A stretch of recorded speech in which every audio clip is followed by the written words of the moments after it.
एक मालिक ने अपने नौकर को बुलाया और उसको अपने सारे घर की चाबियां दे दी और कहा, मैं एक दिन के लिए बाहर जा रहा हूँ, घर का ख्याल रखना। मालिक घर से निकला और एक दिन बाद वापस आया और नौकर से सारी चाबियां लेकर उसने अपनी तिजोरी चेक करी और देखा कि उसमें से 5,000 रुपए कम थे। फिर मालिक ने सारी चाबियां देखी जिसमें से एक चाबी टेढ़ी हुई पड़ी थी। फिर मालिक ने नौकर पर चोरी का इल्जाम लगाया और नौकर बोला, मालिक मैं ऐसा कैसे कर सकता हूँ, मैंने तो आपका नमक खाया है। फिर मालिक बोला, अरे नहीं नहीं, मुझे तुम पर विश्वास ना होता तो मैं तुम्हें तिजोरी की चाबी क्यों देकर जाता। फिर नौकर बोला, पर मालिक उनमें से तिजोरी की तो एक भी चाबी नहीं लगती थी।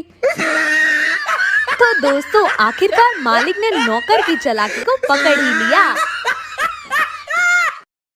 18 साल के थे तब लगता था अपना टाइम आएगा, 30 का हो गए तब भी लगता था अपना टाइम आएगा, साला 40 की उम्र हो गई तब भी एक आस थी कि अपना टाइम आएगा, 50 पार हो गए, बच्चे भी बड़े हो गए पर अपना टाइम तो कभी आया ही नहीं। फिर एक दिन अचानक सीने में दर्द उठा और वो बात डॉक्टर ने कही, इनका टाइम आ गया है, सब रिश्तेदार को बुला लो। अपने टाइम का इंतजार ना करें, बस खुलकर जिए, खिलखिलाकर जिए।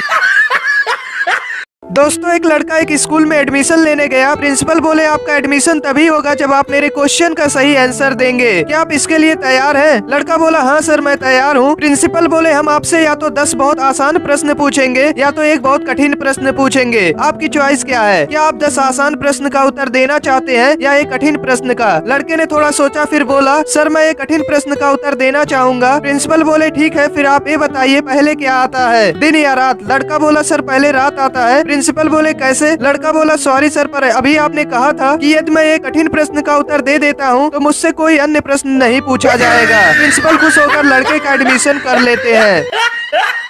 दोस्तों एक चोर ने एक सेठ के घर से पैसे चुराए। अगले दिन वह उन पैसों को लेकर कुछ सामान खरीदने के लिए एक सुपरमार्केट में गया। वह खरीदारी कर रहा था, तभी एक बूढ़ी औरत उसके पास आई जिसके हाथ में सामान से भरा एक बैग था। बूढ़ी औरत ने चोर से कहा, बेटा तुम्हारी शक्ल बिल्कुल मेरे बेटे से मिलती है, पर अफसोस मेरा बेटा अब इस दुनिया में नहीं है। चोर को उस बूढ़ी औरत पर दया आ गई। बूढ़ी औरत ने आगे कहा, बेटा मैं दुकान से बाहर निकलने वाली हूँ, अगर निकलते समय तुम मुझे गुड बाय मॉम कहते हो तो मुझे बहुत खुशी होगी। चोर बोला, ठीक है। बूढ़ी औरत जब दुकान से बाहर जाने लगी तो चोर ने जोर से 2-3 बार पुकारा, good bye mom, good bye mom. बूढ़ी औरत ने हाथ हिलाया और चली गई। कुछ समय पश्चात जब चोर अपने सामान का भुगतान करने गया तो दुकानदार ने उसे 12,000 रुपए का बिल दिया। चोर बोला, इतने पैसे कैसे, मैंने तो केवल 2,000 के सामान खरीदे हैं। दुकानदार ने कहा, बाकी 10,000 का सामान आपकी माँ लेकर गयी, जिन्हें कुछ देर पहले आप गुड बाय मॉम कह रहे थे।